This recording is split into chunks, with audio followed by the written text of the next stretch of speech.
John Brassard is the House Leader for the official opposition. He joins me now. Mr. Brassard, good to see you again. Thanks for taking time to speak with me. Look, what do you think this deal between the NDP and the Liberals delivers to Canadians? Where do you think we are here?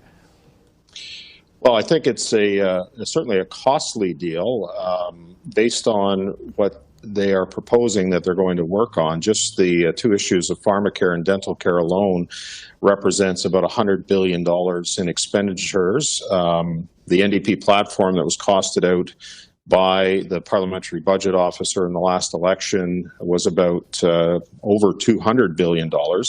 So this is going to be a costly coalition between the Liberals and the NDP. We saw something interesting in the House of Commons this afternoon. The New Democrats had a motion to urge the federal government to impose its own proposed surtax on the wealth of insurance companies and banks, but the Liberals abstained. What did you make of that? Well, frankly, Peter, I thought it was a joke. We are sent to this place to stand up in our seats and be counted.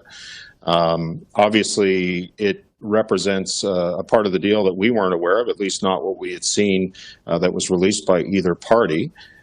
So I guess that means going forward that any time the NDP puts something forward through their supply days or opposition motions, as most people know them at, if the Liberals don't agree with it, they're just going to sit down in their seats and they're not going to vote. So, the dynamics, it was really interesting to see how this played out today, and I suspect we may see more of this going forward. The Prime Minister and the Leader of the NDP, Mr. Singh, both said today this deal is all about providing certainty and stability for Canadians at a time of instability. What do you say to that?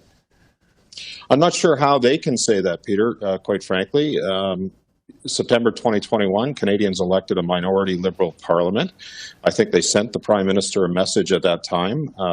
He effectively had a majority because the NDP had been voting with him on almost every issue that had come forward in Parliament. So I don't think they really needed this to function. They could have moved their legislative agenda through the House. The NDP had clearly shown their support, so I'm not quite sure that that's the reason for it. I'm concerned about some of the aspects of this deal, in particular as it relates to committees, particularly openness and transparency. Committees have a lot of opportunity to really hold the government to account, including the NDP members of the committee. I can speak to the Emergency Act Committee that was recently constituted, the Health Committee through the Winnipeg Lab documents.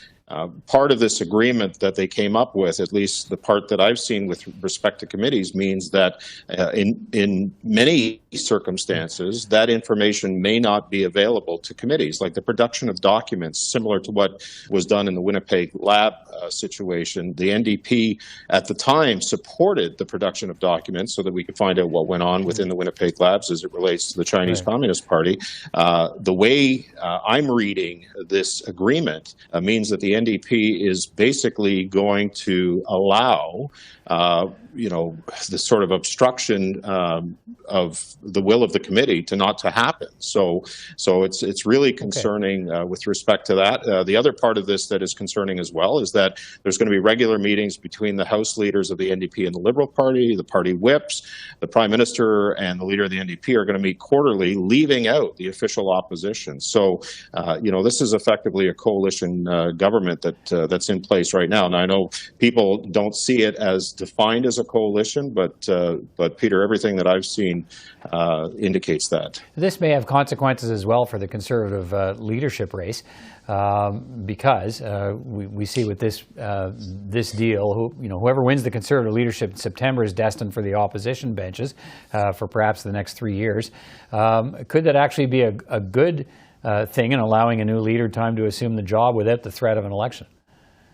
Well, in a minority situation, there's always a threat of an election, and there may be a threat going forward. If the NDP doesn't get what they want, they can certainly not support the government. We can see the government fall in a minority situation. I think whoever the next leader of the Conservative Party is will have, I think, enough time to make their views known, to perform in the House of Commons, to show Canadians a real alternative.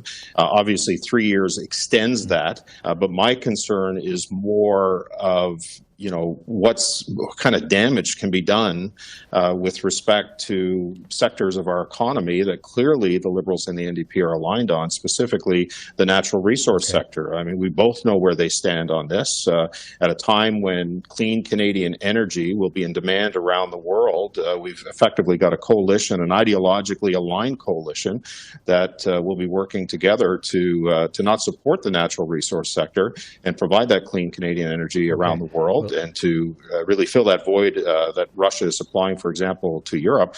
This is going to cause problems in sectors of our economy that I think are concerning. And the other thing that concerns me, too, is the magnitude of the cost of what they're proposing and how that plays out for future generations in this country. All right, we'll leave it at that for tonight. John Brassard, Thanks, Peter. Good of you to take the time. Take care, sir. I appreciate it. Thanks, Peter.